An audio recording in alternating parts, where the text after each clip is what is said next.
Kviečiame Viktorą Naką, Šiaurės Amerikos ateitininkų tarybos narį, supažindinti mus su sekančia prelegente. Šioje šventėje, kaip ir dera mūsų organizacijai, žvelgsime į ateitį. Tačiau švenčiant ateitininkijos 115-asias metinės, manėme, kad nemažiau naudinga būtų atsigręžti į mūsų praeitį, apmastyti, ko galime pasimokyti iš ateitininkų organizacijos įkūrėjų ir jų darbo sudėtingomis sąlygomis. Tada buvo konflikto amžius, dabar gyvename konflikto amžiuje. Laimiai tarp mūsų yra istorikė, kuri yra gerai pasirengusi išnagrinėti mūsų praeitį ir paaiškinti, kokių pamokų galime iš jos pasimokyti šiandien, eidami pagal šventės temą Vilties keliu. Daktarė Indrė Čiuplinskas yra docentė St. Joseph's College, University of Alberta, Edmontone. Yra 20-ojo amžiaus katalikybės istorikė. Indrė ruošia studiją, kurioje lygina tarpukario ateitininkus su panašiomis organizacijomis Vokietijoje ir Kanados Kvebeko provincijoje. Ji taip pat priklauso mokslininkų komandai, kuri parengs išeivijos ateitininkų istoriją, kaip girdėjote iš jos pranešimo. Indrė užaugo ateitininkų organizacijoje. Ji baigė 5 metus Šiaurės Amerikos ateitininkų taryboje, kuri pirmininkauja 2 darbo grupėm. Vienai atsakingai už ateitininkų istorijos projektą, kitai už virtualių renginių vedimą. Indrės temos pavadinimas Kultūros karai 1920-ieji ir 2020-ieji, ko mes galime pasimokyti iš pirmųjų ateitininkų. Kviečiu Indrę. Ačiū.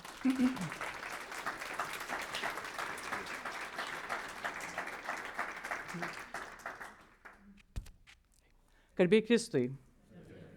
Tai pirmiausia, ačiū organizatoriams už visą jų darbą ruošiant šventę ir kad mane pakvietėt.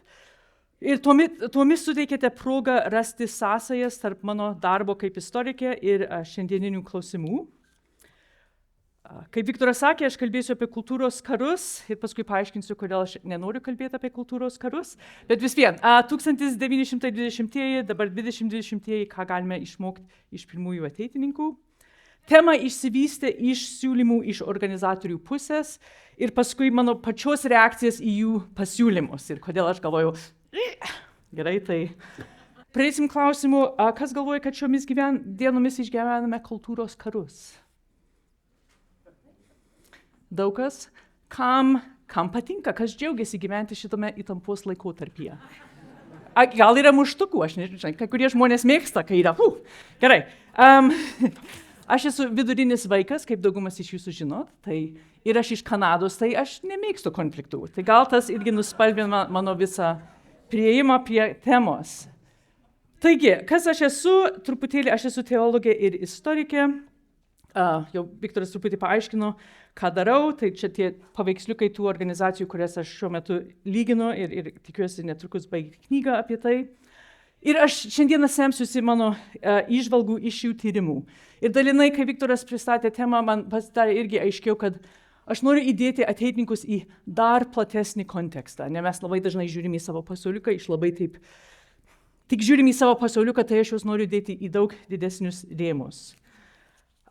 Ir aš esu istorikė, tai aš turiu daugiau žinių apie praeitį, negu sugebu komentuoti apie dabartį, ne mes esame visi dabarties ekspertai kažkiek, ir aš tikrai negaliu prognozuoti ateities, nežiūrint, kiek žmonės nori, kad istorikai pasakytų, kas bus, aš nežinau. Bet aš tikiuosi, kad praeitis galės kažkiek padėti mums orientuotis mūsų dabartyje. Ir taipogi aš turiu, nes mano brolienė Asta sėdi čia ir aš žinau, kad ji labai yra užsidegusi lietuvių kalbos tyrumu ir gramatinėmis taisyklėmis, kuriuos aš irgi labai labai gerbiu. Bet aš turiu prisipažinti, kad šį kartą, kai aš ruošiau šitą paskaitą, lietuvių kalba apie dalykus, kuriuos aš vis tiek dabar esu įpratus skaityti, galvoti ir kalbėti angliškai, bus gramatikos ir sintaksės klaidų ir tai iš anksto atleiskite. Ir Asta man paskui galėsi sudaryti sąrašą, bet aš žinau, jų bus Ir gyvenam mes visi, man atrodo, kai kurie iš mūsų labai labai gerai lietuviškai mokam ir aš žinau, net sėdinčių tarpe, kai kurių mūsų lietuvių kalba yra taip, lengviau kartais angliškai išsireikšti. Tai tiek. Gerai, 4 nelygios paskaitos dalys. Tai aš pradėsiu apie kultūros karus, nes organizatoriai norėjo, kad tą temą kalbėčiau. Gerai, nieko daugiau nesakysiu apie tai. Ir tada aš pakalbėsiu, kodėl aš iš tikrųjų nenoriu koncentruotis į kultūros karus. Trečia, aš siūlysiu alternatyvius rėmus, praplatinti mūsų rėmus. And that's the big point, kad kultūros karai yra per maži rėmai žiūrėti į mūsų realybę. Jie vyksta, jie yra, bet čia nėra vienintelė mūsų realybė. Tai mūsų didesni rėmai yra, gal čia labai banalu, bet yra modernusis pasaulis. Čia mūsų rėmai. Ir galiausiai tada 3 pavyzdžiai, galutinai 3 priėjimai ar stances, pozicijos, kaip mes galime bandyti orientuotis moderniam pasaulyje ir pavyzdžių iš pirmųjų ateitininkų. Tai va mano visa paskaita. Gerai, tai vis tiek pradėsim su kultūros karais ir visada geriausiai pradedant temą pažiūrėti į apibūdinimą. Tai čia trumpas apibūdinimas: konfliktas tarp grupių dėl skirtingų idealų, įsitikinimų, filosofijų. Aš čia paėmiau iš Oxford English Dictionary, tai ir angliškai parašysim. Galite persiskaityti. Ir aš noriu, nes aš esu istorikė, aš dalykus suprantu, kai aš galiu suprasti, kaip dalykai vystėsi. Ir, sorry, amerikiečiai, bet kultūros karai neprasidėjo su jumis.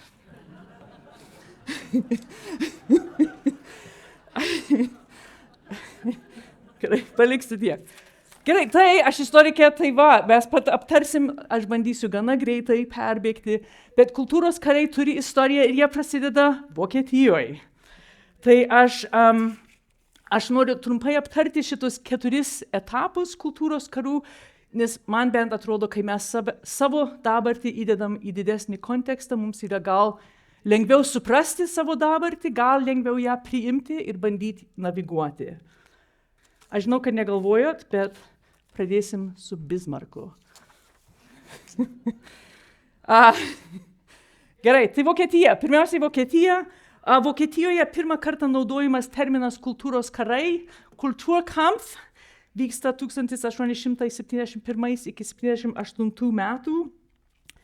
Ir pirmieji kultūros karai vyko Vokietijoje, nes jie vyko tiesiai po to, kai Vokietija buvo suvienyta, Vokietija buvo sudaryta iš daugiau kaip 30 atskirų valstijų, ją suvienijo į vieną imperiją ir tada Vokietijos nauja imperinė valdžia norėjo, kad visi būtų vieningi, viena tauta, visi sutarė. Taip, visi lietuviai sutarė. Jo, taip yra, nacionalistai, mes, visą laiką įsivaizduojam, kad vienoje tautoje yra vienybė, bet kai jos nėra, reikia biškį pristumti žmonės, jos vienyti. Tai Bismarckas sprendė, kad reikia vienyti tuos vokiečius, kad jie būtų vieningi.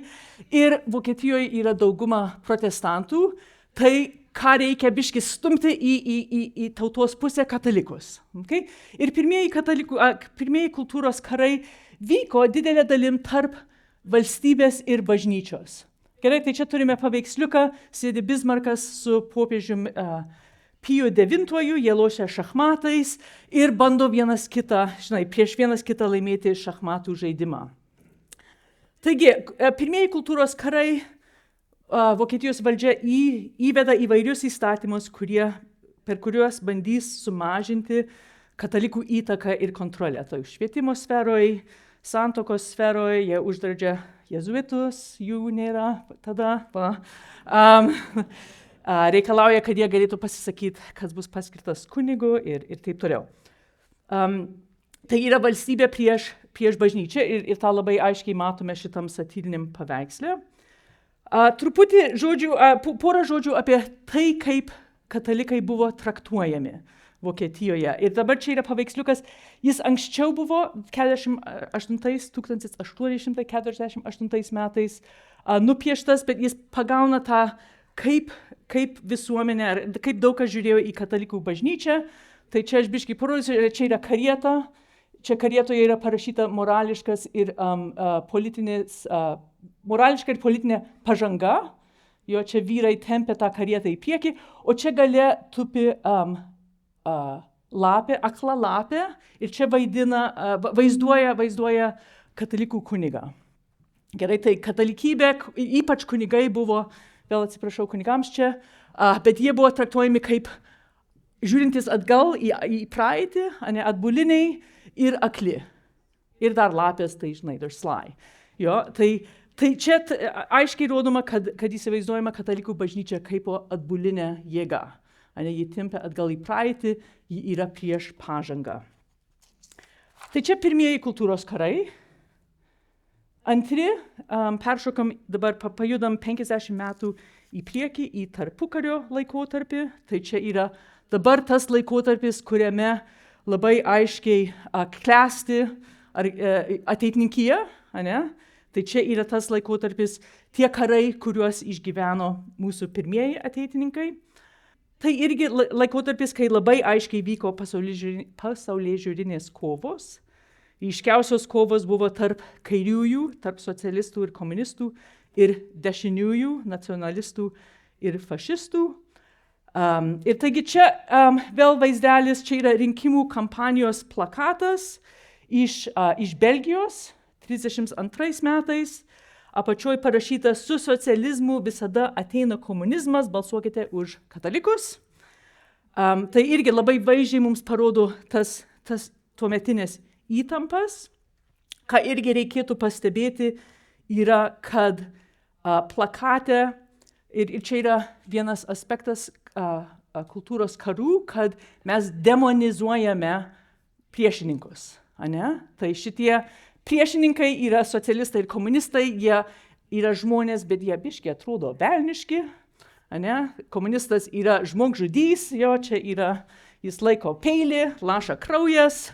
Tikrai, tai yra demonizuojami ir tie žmonės yra pristatomi nebe kaip žmonės, bet jie velniški žmogžudžiai. Tai yra istorikų, kurie lygina tos pirmosius kultūros karus Vokietijoje ir šitam laikotarpį.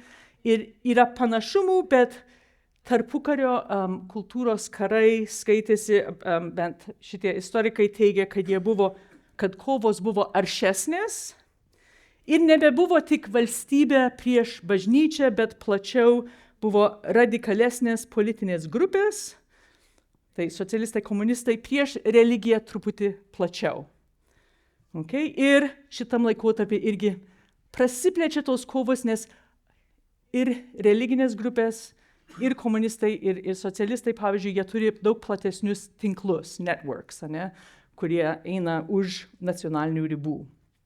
Tai yra kultūros karai, kurie prasiplečia. Gerai, amerikiečiai keliaujame į Ameriką. Tai sekantis etapas, 90-tieji metai, kultūros karai. Dabar jau žengėme už Europos ribų. Ir čia dabar terminas kultūros karai akivaizdžiai naudojamas apibūdinti konfliktus Amerikoje. Jis buvo išpopuliarintas ypač kai James Davison Hunter išleido knygą 91 metais, kuri vadinosi Culture Wars. Ir trumpai Hunter teigia, kad konfliktai apie menų finansavimą, moterų teisės, gėjų teisės, abortus buvo dalis didesnės kovos. Ir Hunter teigia, kad tos kovos yra tarp fundamentalistinių krikščionių, ortodoksinių žydų, konservatyvių katalikų prieš sekuliaristus, reformuotus žydus, liberalius katalikus ir protestantus. Ir abi pusės bando kontroliuoti šeimą, menus, ne menus, bet menus, švietimą, teisę ir politiką. Gerai, 90-tieji metai ir galiausiai mūsų dabartis. Tai čia yra vaizdelis, aš paguglinau Culture Wars, United States ir va paveiksliukas. Ir šiandieną kai kurios sritys, kuriuose kyla nesutarimai, tai yra lyties ir lytiniai identitetai, yra didelės kovos apie rasės klausimą, taipogi yra jaučiama globalizacijos grėsmė, nacionaliniai, daug kas jaučia grėsmę savo nacionaliniam identitetui iš globalizacijos ir savo ekonominiam gyvenimui. Ir taipogi yra irgi debatuojama religijos vieta visuomenėje. Tai va, 1, 2, 3, 4, perbėgom 150 metų, dar nebaigėm, nesirūpinkit. Dar grįšim į 16 amžių, tai dar palaukit. Gerai, bet labai trumpai perbėgau tuos 4 etapus, kad pirmą matytumėm, kad tai, ką mes išgyvenomėm, nėra visiškai nauja, bet tuo pačiu kiekvieni šitie visi kultūros karai irgi truputį skiriasi. Tai aš truputį noriu pakalbėti apie kai kurias bendras gijas. Kas yra bendro šituose įvairiuose karuose? Ir vienas dalykas, kuris mane visada intriguoja, yra technologijos ir žiniasklaidos svarba. Ir vėl yra įdomu, kaip palygini dalykus, taigi matai, čia yra tam tikra gija. Tai praktiškai kiekvienam šitam momente, šitų kultūrinių karų pavyzdį, buvo atsiradusios naujos žiniasklaidos priemonės, kurios tuos karus tikrai paaštrina ir įmanoma pristatyti žmonių pozicijas juodai baltai.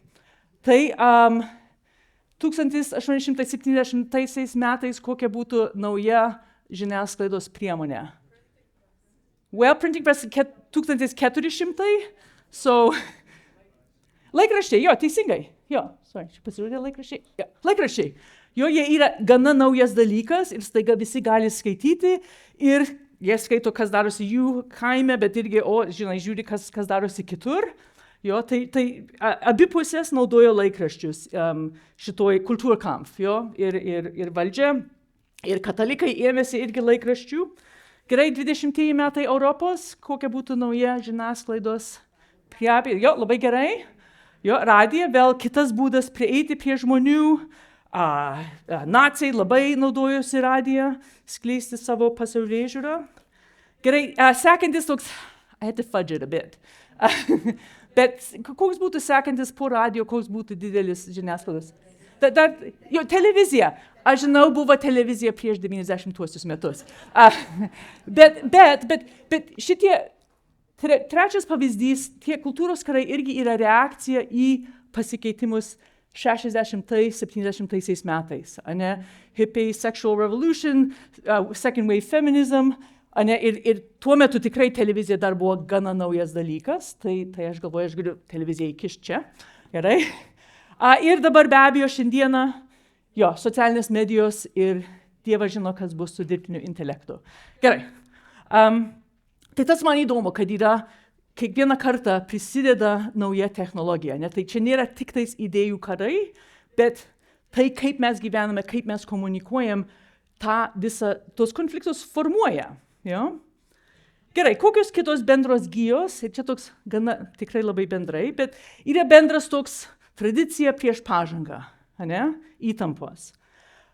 Beveik kiekvienam kultūrų karų pavyzdį figūruoja, aš nekalbėjau apie tai, bet švietimas yra rūpestis, kas įtakos jaunimą, kurios idėjos. Ir visos pusės nori kurti organizacijas, kad galėtų įtakoti jaunimą. Irgi gal ne tiek pačioj pirmoj, gal ne Vokietijoje, bet paskutiniuose 3 pavyzdžiuose kultūros karų figūruoja lyčių rolės ir identitetas. Ir aš truputį apie tai paskui pakalbėsiu. So čia yra bendra gija. Ir taipogi religija turi lemiamą rolę. Nors, čia reikia pabrėžti, nors ne visi tos pačios religinės bendruomenės nariai laikosi tos pačios nuomonės. Jo, tai religija yra klausimas, kokia yra vieta religijos, bet matėme net Hunter apibūdinime 90-ųjų metų kultūros karų, kad žydai vienoj pusėje, žydai kitoj pusėje, katalikai vienoj pusėje, katalikai kitoj pusėje ir net protestantai, fundamentalistiniai protestantai vienoj pusėje ir protestantai kitoj pusėje. Right? So yra religija, yra klausimas, bet žmonės, kurie yra tikintys, nesutarė. Ir nes aš pradėjau su tradicija pažanga, paskutinis dalykas yra net tie, kurie save laiko tradiciniais, taipogi modernėja. Gerai, ir čia gal ryšasi turėjau tą paveiksliuką apie katalikus, XIX amžiuje, jo, 1848. Ir ten jie yra rodomi kaip atbuliniai. Jo, bet net ir daug kas traktavo katalikų bažnyčią kaip prieš pažangą, bet katalikų bažnyčia pati modernėja per tą visą procesą. Tai kaip ji vadovaujasi, ji naudojasi žiniasklaida ir taip toliau. Ir ateitininkai, aš argumentuočiau, yra totaliai moderni organizacija, nėra viduramžių organizacija ir taip toliau. Gerai, einam prie antros. Tai dabar jau jūs susipažinot su kultūros karais, 150 metų. Tai dabar kodėl aš apie juos nenorėjau kalbėti, nors praleidau 18 minučių kalbant apie juos. Kaip sakiau, aš vidurinis vaikas, tai aš nemėgstu konfliktus, aš leisdavau savo broliams muštis. Ir ypač, kai mano jaunesnis brolis praaugo mane, aš mačiau, kad aš nelaimėsiu besimušdama, tai reikėjo kitų taktikų. Gerai, kokius rėmus mes norime suprasti, kokius rėmus naudojame suprasti savo vietą dabartinėme pasaulyje? Ir čia yra mano gal klausimas, kuris man iškilo, kai man organizatoriai siūlė kalbėti apie kultūros karus. Ir aš pagalvojau, fine, gerai, bet ar čia yra tie rėmai, per kuriuos aš noriu žiūrėti į dabartinį pasaulį? Ir todėl man iškilo klausimas, ar čia yra geriausias dalykas, apie kurį kalbėti. Tai kodėl kultūros karai yra patrauklus, an attractive option? Kodėl? Yra daugam patraukli galimybė, daug kas mėgsta žiūrėti į dabartį per kultūrų karų prizmę. Ir jeigu tai pasirenkame daryti, mes matome pasaulį, kuriame yra dvi pusės, kurios kovoja vienas prieš kitą. Konservatoriai prieš liberalus, tradicija prieš pažangą, religija prieš sekularizmą. Ir šitie rėmai yra patrauklūs. Taip. Karo situacijoje mes turime aišku tikslą, mes kovojame už teisybę. And that's exciting. Mes save tada dažniausiai priskiriame prie teisingųjų, ir that sense of righteousness. Aš teisingas. Ir tas yra malonu. Ir aš tą viską esu pergyvenus. Išgyvenus, aš žinau tą jausmą, kaip jaučiasi, kai galvoji, aš teisinga. Rima, tu klysti. Ir šiaip komplikuotas pasaulis supaprastinimas į geriečius ir blogiečius. Ir tai yra patrauklu. Man patrauklu, nes aš žinau, aš teisingoj pusėje. Kodėl šitas priėjimas yra problematiškas? Dėl trečios priežasties. Šiaip komplikuotas pasaulis supaprastinimas į geriečius ir blogiečius. Kai mes tikri, kad mes esame teisingi, nejaučiame reikalo bandyti suprasti komplikuotą pasaulį. Ir tai yra sunku. Ir aš džiaugiuosi, kad aš esu istorikė ir aš jums neturiu aiškinti, kaip iš tikrųjų spręsti dabartinės problemas. Nes yra sunku. Kodėl dar problematiška? Antra priežastis. Karų ir konfliktų variklis dažnai yra pyktis. Ir nemeilė. Ir Petrai, aš sutinku, meilė yra komplikuotas dalykas irgi, yra neaišku, kaip reikia mylėti. Bet mūsų variklis turėtų būti meilė, o konfliktuose yra dažniausiai pyktis. Mes veikiam, darom, nes pykstam. Ir tai, man atrodo, nėra sveika mūsų dvasiniam gyvenimui. Bet yra patrauklus dalykas. Aš žinau, mano vyras studijuoja, jis viduramžių pyktį studijuoja ir tyrinėja. Aš apie tą žinau. Trečia, karuose ir konfliktuose yra tendencija nužmoginti oponentus. Mes matėm tą paveiksliuką baisiųjų socialistų ir komunistų. Ir aš nesakau, kad komunistai nežudė žmonių, bet mes nužmoginam, ir tada nebereikia jų traktuoti kaip žmonėmis. Kaip žmonės, kaip Dievo kūrinius ir kaip Dievo įvaizdžius. Tas yra pats sunkiausias dalykas, man atrodo. Yra žmonių, kurie, aš galvoju, super duper klysta ir man yra labai sunku įsivaizduoti, kad jie yra Dievo įvaizdis ir kad Dievas juos myli. Čia yra iššūkis. Ir galiausiai, jeigu mes apsimam kultūros karų rėmus, mes siekime, kad mūsų pusė nugalėtų priešus, o ne kad mes kažką kartu kurtumėm. Ir vėl, tas yra sunku. Aš žinau, kad yra sunku. Bet gal bandykime to siekti. Tai todėl aš nenorėjau kalbėti apie kultūros karus, apie kuriuos aš jau kalbu 22 minutės. Prieikime dabar prie trečios dalies. Ir Tai čia yra alternatyvūs rėmai, vietoj, kad susiaurinti mūsų rėmus į kultūros karus.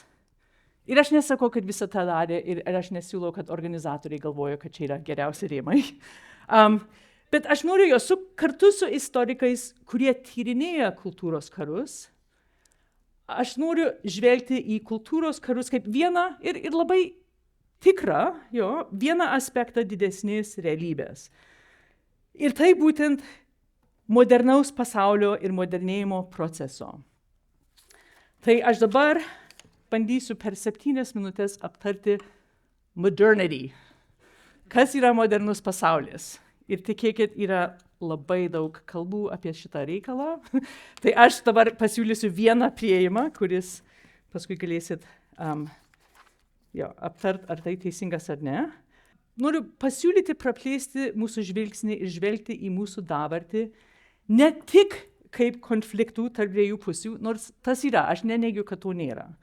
Okay, bet verčiau žiūrėti į mūsų dabartį kaip visos žmonijos kelio ieškonimas moderniam pasaulyje. Kad mes visi kartu bandome eiti į priekį ir nei vienas iš mūsų neturime pilnų atsakymų. Mes gal turim, mes neturim pilnų atsakymų, kokia bus technologija, kaip ji paveiks mūsų gyvenimą ir taip toliau. Tai mes visi ieškome kelio besikeičiančiame pasaulyje. Ir dėl to įvyksta konfliktai. Taip? Dėl kai kurių dalykų mes sutarėme, taip, čia yra geras kelias į priekį. Dėl kitų nesutarėme ir vyksta konfliktai. Bet tas viskas vyksta ieškojimo kontekste. Ir sparčiai keičiančiame pasaulyje mes nežinome. Aš čia stovint ir aš nemanau, bet kas čia žino tiksliai, kaip dirbtinis intelektas paveiks mūsų gyvenimus. Mes neturim, bažnyčia turi dokumentų apie tai ir mums primena, kas yra žmogus, bet mes nežinom, kaip tas pasaulis atrodys už 5 metų. Mes turim gairias, bet mes nežinome. Tai aš noriu siūlyti šitą, mes visi ieškome, jo vietoj, kad yra tik karai. Nes tas praplečia mums galimybės.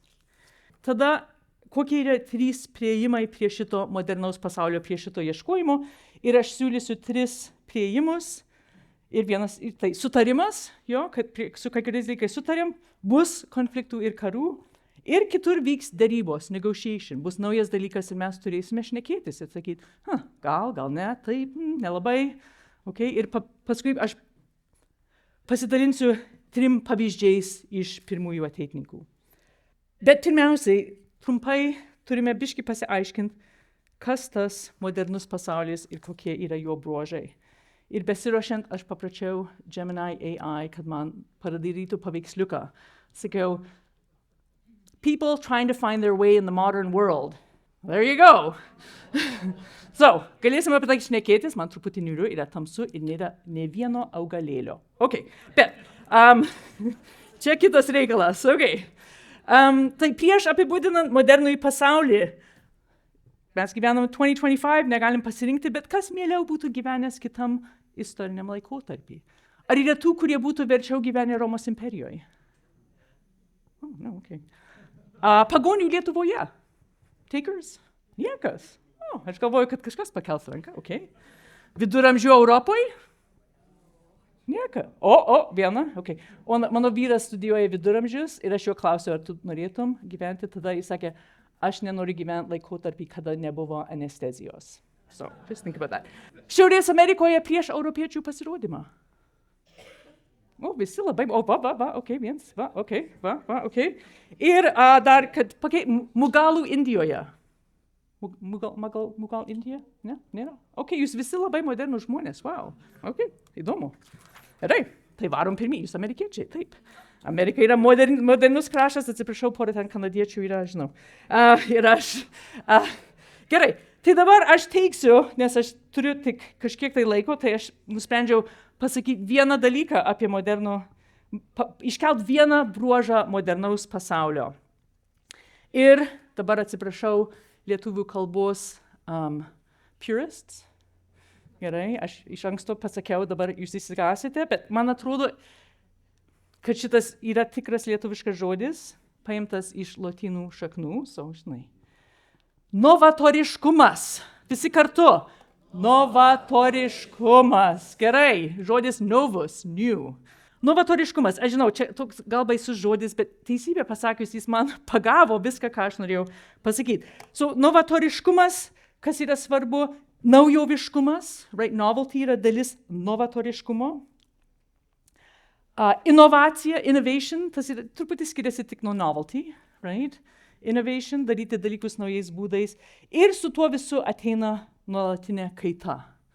Gerai? Ir aš argumentuoju, kad modernaus pasaulio pagrindinė savybė yra novatoriškumas. Mes galėsim pakalbėti, ar tai yra geras ar blogas dalykas. Right? Bet aš tik teigiu, kad tai yra. Kad mūsų moderniam pasaulyje mes esam, mes kažkiek tai atsisakome praeities ir sąmoningai ieškome naujovių. Ir ką tuomet aš bandau pasakyti, yra, kad mes vertiname inovaciją, tai, kas nauja, yra gera, taip, ir mes esame stumiami vis ieškoti naujų kelių ir naujų technologijų. Gerai, dabar lietuviškai sakant, fasten your seatbelts. Gerai. Labai trumpai mes keliausim atgal 400 metų. Gerai, mes jau buvom pas vokiečius, bet dabar mes dar biškį toliau atgal. Ir aš tik noriu, aš istorikė, aš noriu žmonės istorijos mokyti ir kad yra svarbus dalykas. Ir aš dėsčiau kursus apie modernų pasaulį, man taip darėsi vis aiškiau, man bent, gal jūs galite nesutart po to, bet kad yra kai kurie momentai per paskutinius 400 metų, kurie yra suformavę mūsų dabartį ir tai, kaip mes, tai, ką mes vertinam. Tai dabar aš noriu labai trumpai apibūdinti 3 revoliucijas, kurios duoda rėmus, have shaped mūsų dabartį. Ir tai yra mokslinė revoliucija, politinės revoliucijos ir industrinė revoliucija. Gerai, per paskutinius porą šimtų metų. Dabar labai greitai keliaujam atgal pas Koperniką, netoli Lietuvos, jis buvo Lenkas, jis čia žiūri į dangų ir šnekasi su Dievu. Mokslo revoliucija, scientific revolution. Palaukit, čia pauzė bus. Kiek žmonių čia sėdinčių yra tiksliųjų mokslų? Kas studijavo tiksliuosius mokslus labiausiai? Okay. Kas save skaito humanitarais? Mažuma, okay. Tai tik, tai žinokite, jūs esate visi daugumas modernus žmonės vėl, nes jūs studijavot tiksliuosius mokslus. Ir iš tiksliųjų mokslų, kas svarbu yra, kad įvedamas the scientific method, scientific method, ir tada per eksperimentus mokslinės žinios nuolatos yra, ir šitą žodį naudoja Lietuvoje, kvestionuojami ir tobulinami. Okay? With the scientific revolution, mes įgyjam įprotį vis kvestionuoti. Nėra gero lietuviško žodžio tam, tikrai, aš patikėkit. But to question, jo ne tik klausimus, bet to question, aš ne tik klausiu klausimą, kaip tau einasi, aš klausiu, man atrodo šitas dalykas ne taip. Jo? Ir the scientific method, mes visą laiką turim klausti, ar čia yra teisinga, ne, mes dar geriau tą dalyką suprasime. Okay? Tai mokslo revoliucija jau mus pastato į novatoriškumo vėžes. Nes mes jau, kai mes vis norime daugiau suprasti apie pasaulį ir mes žinome, kad tai, ką mes žinojome praeitį, tai, ką mes šiandien žinome ir suprantame, yra tikslesnės žinios nei praeitį. Right? Ir mokslo pasaulyje tai, man atrodo, yra tiesa. Right? Mes šiandieną daugiau žino, kas po mikroskopu žiūri, right? Mes daugiau žinome šiandieną apie visatą ir kaip šitas dalykas auga, negu mes žinojome prieš 500 metų. Man atrodo, tai yra tiesa. Okay? Ir be abejo, tai nėra tiesa apie visą tiesą. Tas nereiškia, kad žmonės, kaip aš savo studentams sakau, tas reiškia, kad prieš 700 metų žmonės buvo durni ir jie nieko nesuprato. Right? Bet moderniam pasaulyje mes visą laiką esam orientuojami į ateitį. Right? Ir visą laiką, the next thing will be better. Okay? Ir vėl, galim klausti, ar tai tiesa. Okay. Pirma revoliucija, kuri mus įdeda į novatoriškumo bėgius. Okay. Antras, labai trumpai, politinės revoliucijos. Aš paminėsiu 3. Amerikos, nes aš Amerikoje ir buvo pirma, 76 metais, prancūzų revoliucija, 89, čia viskas vyksta prieš 300 metų, ir šalia to irgi Haiti revoliucija 91 metais. Okay? Šitos revoliucijos buvo prieš karalius, prieš monarchijas, prieš hierarchinį ir nekintantį pasaulio supratimą. Okay, čia labai juodai baltai, bet prieš tai žmonės buvo įsitikinęs, yra vienas būdas, kaip organizuoti pasaulį. Karaliai, aukštesni luomai ir mes visi, ko gero, baudžiauninkai. Right? Mes būtume apačioj tenais. Okay? Ir su šitom revoliucijom staiga žmonės sako ne. Ir tas įveda tam tikrą karai prieš karalius, Haiti revoliucija, pirma revoliucija, kur vergai atsistoja, jie perskaito tos visus Enlightenment tracks ir sako, hey, wait a minute, kodėl jūs mus laikote vergais, mes irgi norime laisvės, okay? So tos 3 revoliucijos labai taip trumpai pagauna tą mintį. Taigi, judama nuo hierarchinių ir nekintančių visuomenių, right, iš visuomenės, kuri yra šitokia, į labiau egalitariškas ir dinamiškas visuomenės. Ir vis plečiasi apimtis tų, kurie gali aktyviai tose visuomenėse dalyvauti. Right? Pirma vyrai, kurie turi žemės, paskui visi vyrai, paskui moteris. Right? Bet vis pratlečiam tą ratą ir žmonės gali aktyviai dalyvauti ir kurti kitokią ateitį. Tai todėl aš argumentuoju, kad šitos revoliucijos atidaro naujas galimybės. Right? Ir vėl, tada endpoint yra vėl tas įstatomus į novatoriškumo vėžes. Right? So scientific revolution, politinės revoliucijos ir galutinai, ir aš pasakysiu dabar, aš dar vis mėgstu naudot plunksnakotį, like a fountain pen. Okay? Bet, aš gyvenu industrinės revoliucijos laikais. Right? So čia trečia svarbi revoliucija, kuri šiandieną mes einame į naują etapą dirbtinio intelekto. Tai industrinė revoliucija prasideda irgi 18 amžiuje, nuo 1700s, pakeičia, kaip mes dirbame, kaip ir ką mes gaminame, kur mes gyvename, kaip mes judame, jo viską keičia. Viską. Jeigu mes momentui sustotumėm, pagalvotumėm, ką mes čia galime daryti be technologijos, jo aš kalbu jums, jo, bet viskas beveik priklauso nuo technologijos, technologinė kaita mus vis stumia į priekį ir mes beveik neturime pasirinkimo. Right, likti prie senų technologijų, jei norime dalyvauti visuomeninėme gyvenime. Tai, aš tikiuosi, kad jūs įtikinau, kad modernaus pasaulio pagrindinis bruožas yra šitas novatoriškumas, kuris nuolatos mus stumia į priekį ir kai kuriems mums tas patinka ir kitiems ne. Come on, Bob, didn't you hear the CEO? We need to embrace change.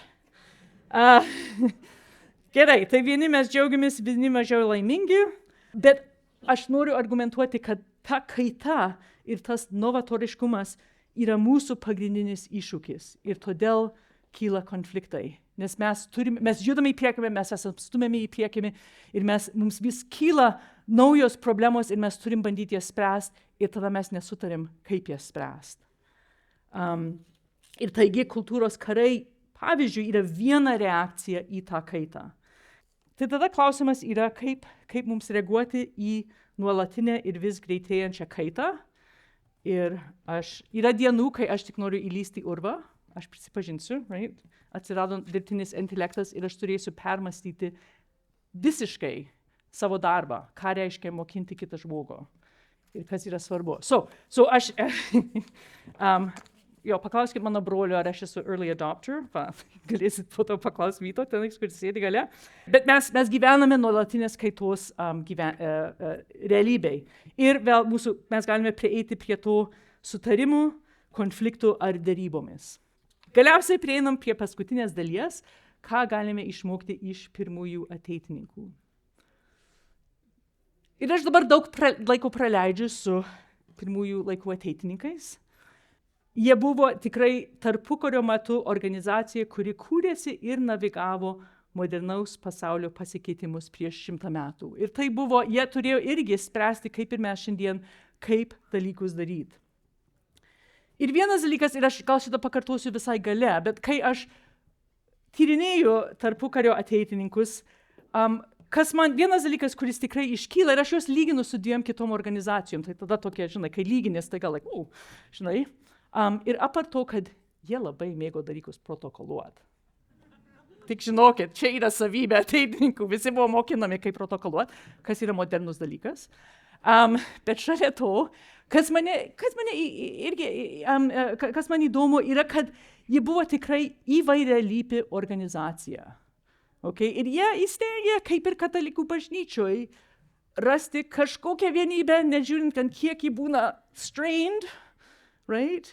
Bet rasti šiokią tokią vienybę, sueiti į vieną kambarį, nors ir gal buvo visai skirtingų pažiūrų. Right? Ir jie buvo visokiausių grupelių, buvo eucharistininkai, kurie sakė, visi turime melstis, paskui buvo šatrijos grupė, kurie tik norėjo eiti šokti ir teatrą kurt, right? Bet jie visi kažkaip, jie buvo įvairialypiai ir jie reagavo į dalykus su sutarimu ir konfliktu ir derybomis.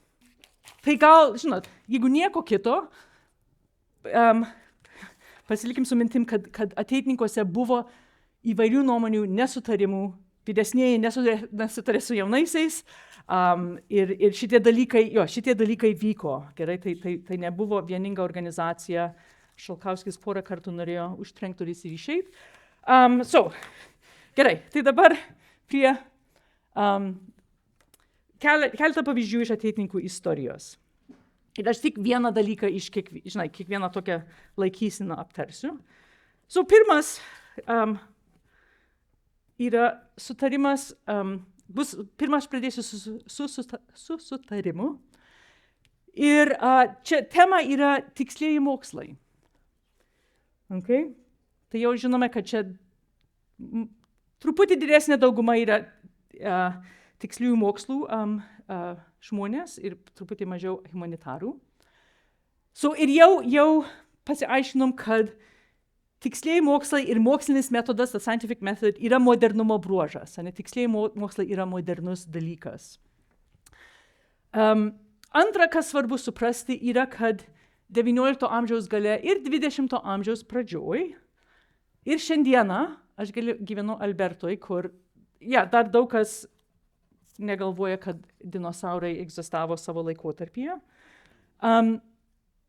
Buvo, 19 amžiaus gale, end of the 19th century, early 20th century, buvo išpopuliarinta idėja, kuri dar vis yra populiari, kad yra esminis ir neįveikiamas konfliktas tarp religijos ir tiksliųjų mokslų. Religion and science, jie nesutarė. Okay?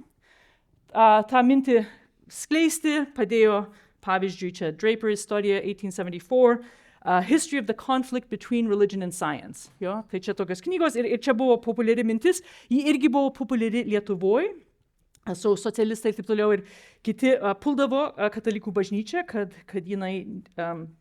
jos mintis priešinasi mokslui. Be abejo buvo aiškus ginčo objektas, Darwin evoliucijos teorija, dėl kurių vyko debatai. Bet kas man, tai yra potencialiai konfliktinė situacija, jo, tarp religijos ir mokslo. Tai kas man buvo įdomu, kad ateitininkai ir čia didelė dalim Dovydaičio dėka, nuo pat pradžių apkabino mokslą. Jo? Nuo pat pradžių jie sutarė, kad mokslas, tikslieji mokslai, sciences, yra svarbu. Gerai? Tai nuo pat pirmo ateities leidinio, čia yra 3 pamatiniai klausimai, randame susidomėjimą tiksliaisiais mokslais ir pasiryžimą puoselėti ateitininkų tarpe tiksliųjų mokslų pažinimą. Ir čia tik citata, nes yra labai smagu skaityti lietuvių kalbą prieš 100 metų. Tai čia Dovydaitis, čion ieškantis tiesos, mokslas susitiks tikėjimo angelą. Va, čia mokslas, jis susitinka tikėjimo angelą. Tai science ir tikėjimas. Mokslas susitikęs su tikėjimu, pažins vienas kitą broliai esąs. Jie pasižiūrės į vieną, sakys, mes galim kalbėtis.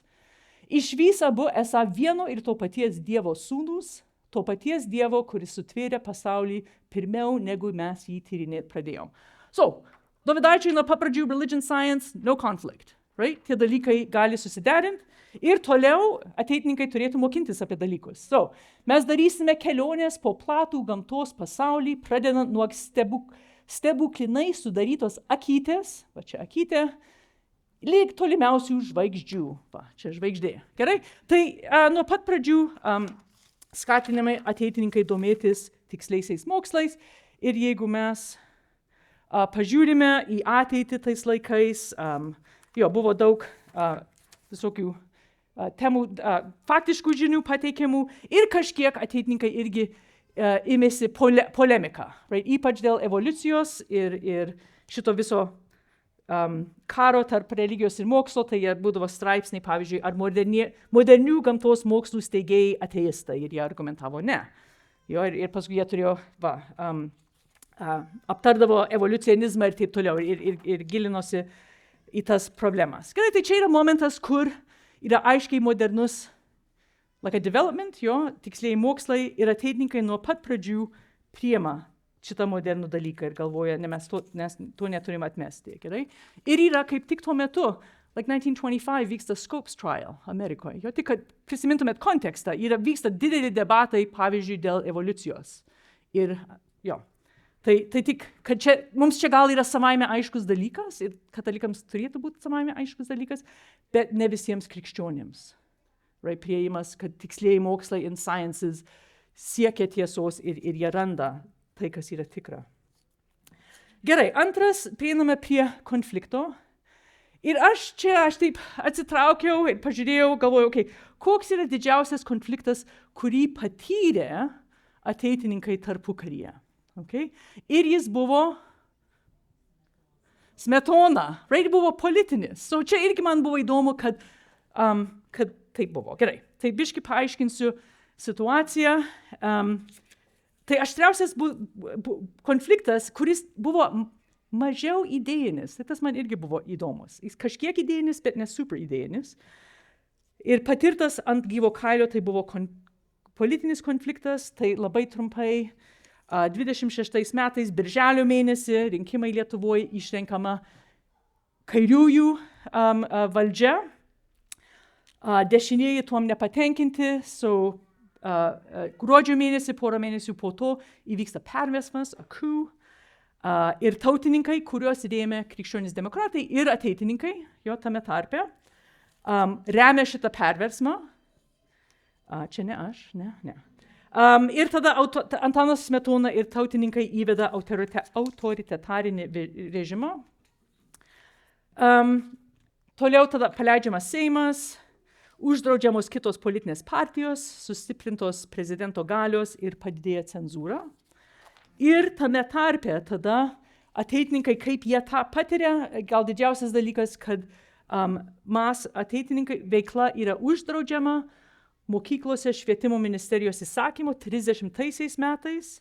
Right? Iš esmės švietimo ministerija su the Ministry of Education norėjo kontroliuoti, kas ugdys jaunimą, tai jie uždarė jie neleido kitoms organizacijoms išskyrus skautams veikti. Ir tai reiškia, kad kuopų veikla buvo draudžiama mokyklose, kai kurie moksleiviai buvo pašalinami iš mokyklų ir ištremiami į savo tėviškes. Ir kai kurie masvadai buvo nuteisti į koncentracijos stovyklas, pavyzdžiui, Varniuose. Tai čia aš turiu trumpą tekstą Adolfo Damušio.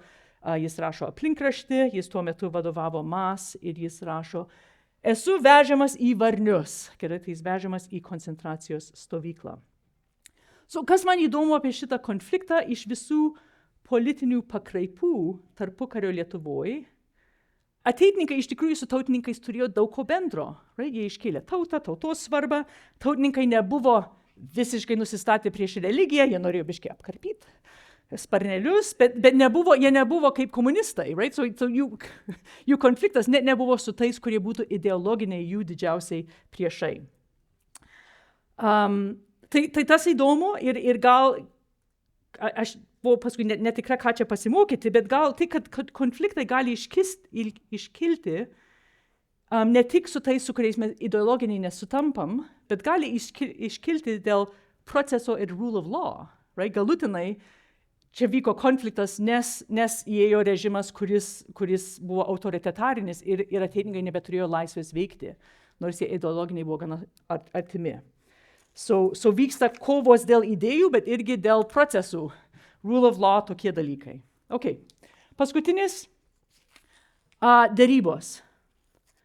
Ir čia aš pažiūrėsiu į besikeičiančias lyčių rolės. Čia kontekstas, tai čia dabar žiūrėsime į besikeičiančias moterų rolės. Okay? Vėl ateitininkai kuriasi tuo metu, kai keičiasi moterų rolės. Lietuvoje jos įgauna balsavimo teisės 18 metais, atsidaro valstybinės mokyklos, aukštasis mokslas, staiga jos gali rinktis profesijas. Jo aš turiu labai gražų nuotrauką 34 metų odontologijos baigiančiųjų nuotrauką. Ir toj nuotraukai yra mano močiutė, kuri buvo dėstytoja, ir mano viena teta, kuri buvo mokinė. Moteris mokosi ir labiausiai, akivaizdžiausiai keičiasi, kaip jos rengiasi. Ir tikėkit manim, buvo labai daug diskusijų apie šitos reikalus.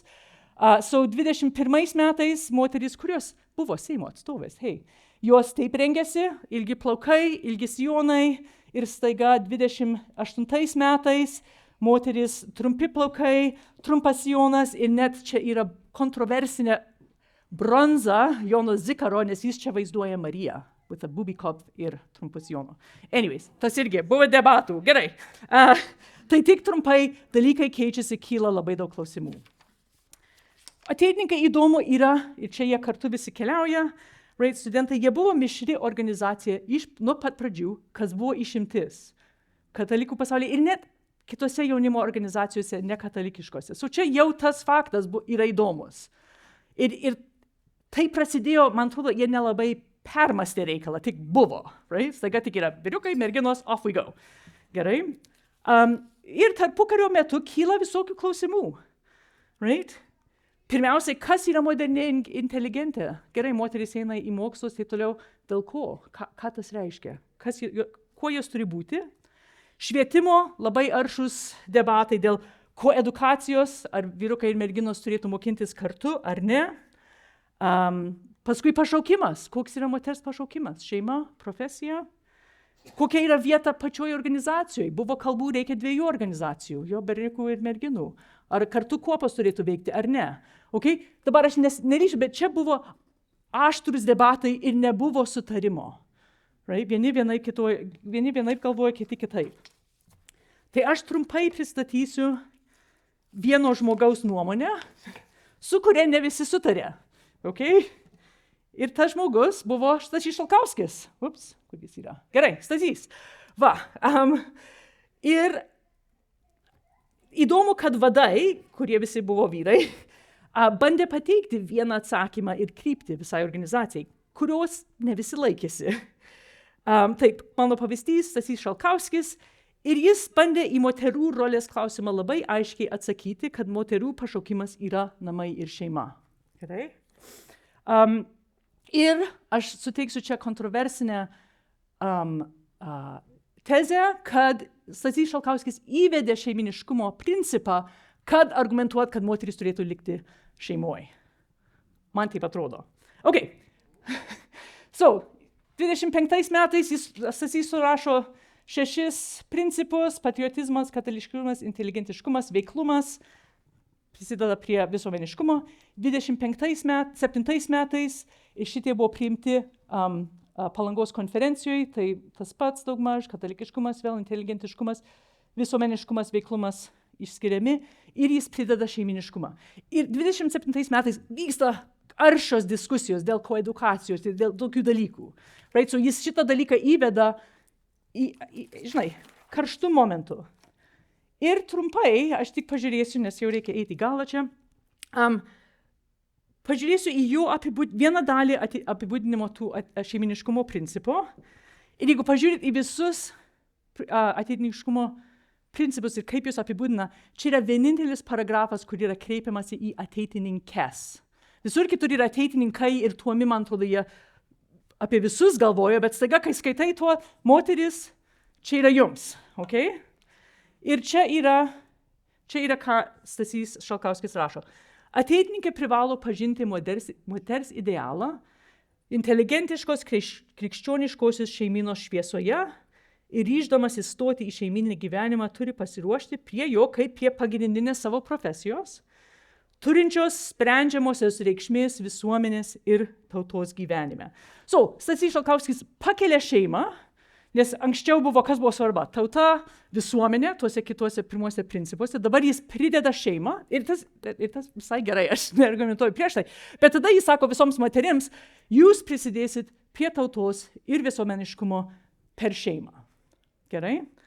Tai čia yra tik, aš pristatau dabar kaip po vieną argumentą ir pristatau, kad ne visos moteris pritarė prie to. Ir kitos ėjo toliau, kaip mano močiutė, ir kiti ir ėjo rinkosi profesijos, jis turėjo šeimas, bet jos irgi prisidėjo profesiniai. Tai čia yra derybų momentas, jo, kur yra debatuojama, kas turi būti moteris, kaip ji turėtų rengtis, ir tai toliau šitie debatai vyksta ateitininkų tarpe. Kai kur yra priemami dalykai, nepriemami, bet vyksta derybos. Gerai. Išvados, pastoracinė gaida. Gerai. Šios paskaitos metu nukeliavome ilgą kelią, ačiū Jums už Jūsų dėmesį, ir vingiuotą. Pradėjome su kultūros karais, nes jaučiam, kad mes gyvename tokiame laikotarpį. Trumpai apibūdinau 150 metų kultūros karų.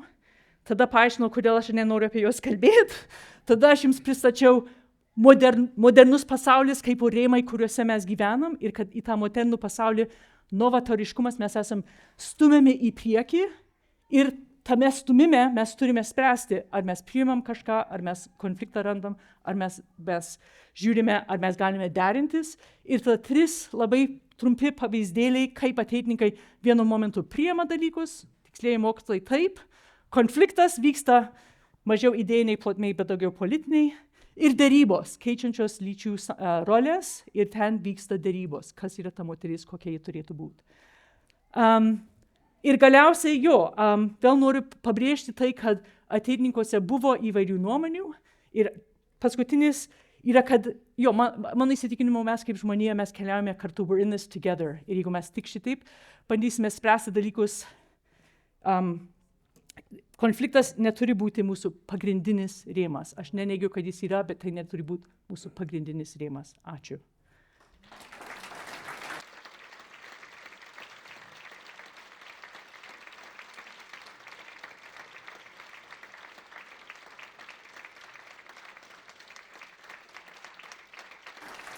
Gerai, dabar.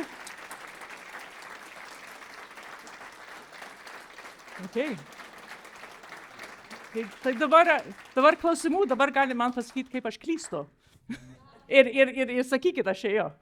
Taip, Diana. Šį kartą paskubėjau, kad nebūčiau paskutinė. Tai dėl ateitininkų aš truputį iškelčiau patikslinimą iš mano pusės, kadangi dabar esu kapos globėta, dabar intensyviai studijuoju irgi ir Kęstučio Skrupskelio knygas, ir Ereto raštus arba prisiminimus. Ir kas liečia moteris, iš tikrųjų, konflikto nebuvo.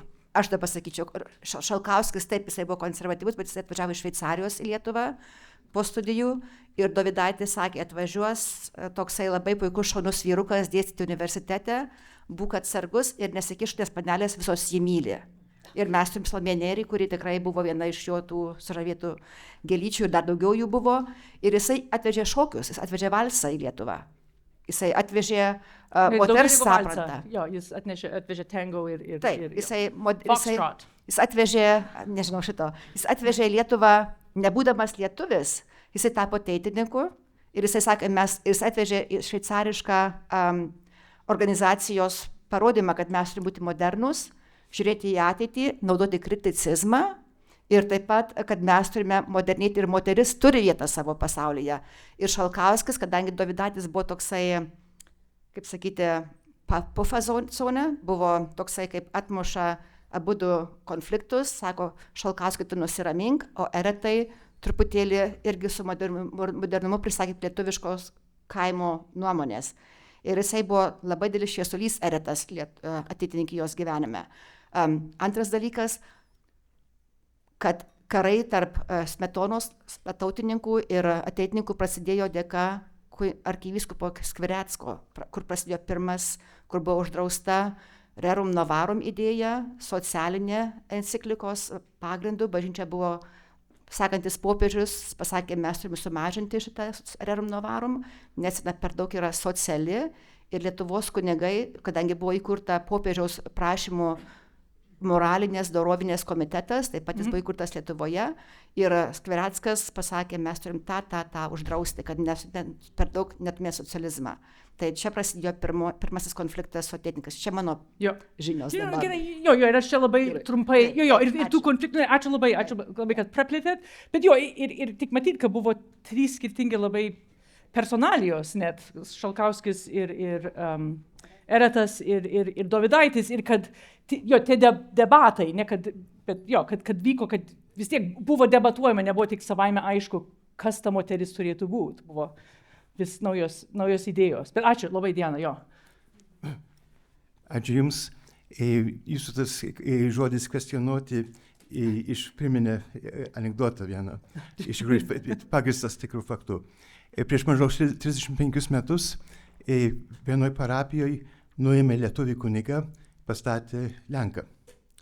Ir vietiniai labai supyko, ten Bobutis savo demonstracijas kėlė, mitingus, ir Seimas nusprendė, kad reikia siūsti, kad nuraminti tą situaciją.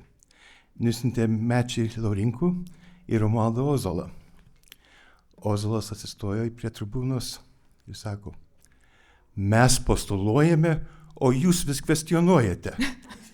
Ir nurimo visi. to užgeso. Rimtesnis klausimas. Dabar čia, jūs sakot, jūsų žvilgsnis yra kaip istorikės, jis neprognozuoja.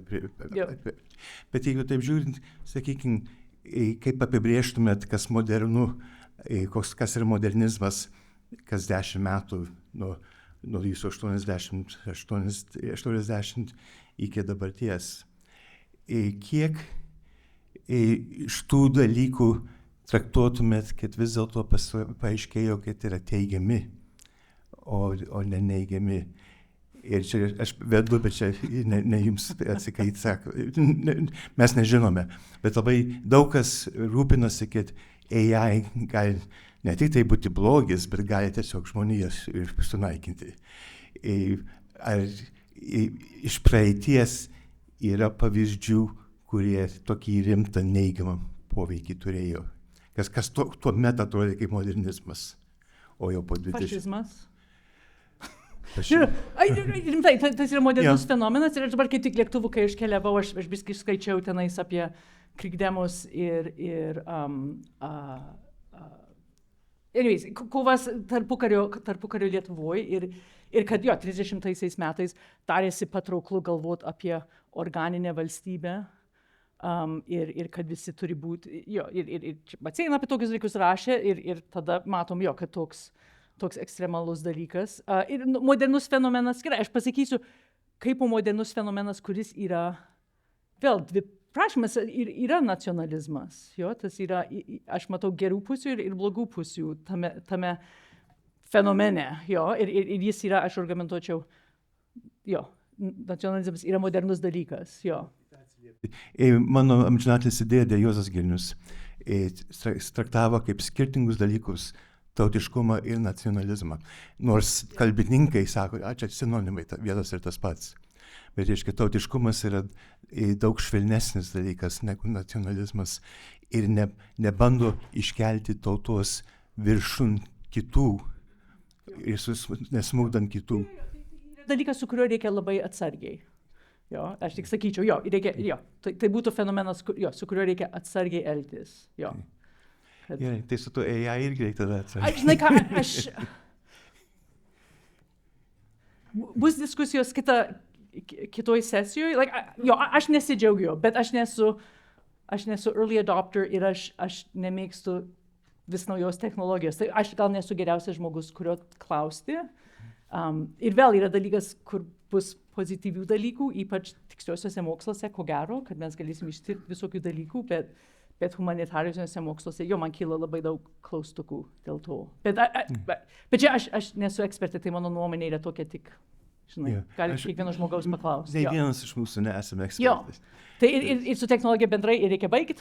Bet ačiū. Gerai. Aš noriu padėkoti Indrei už tikrai puikią paskaitą ir raginu jūs tęsti diskusijos per pietų pertrauką. Ačiū, Indrei.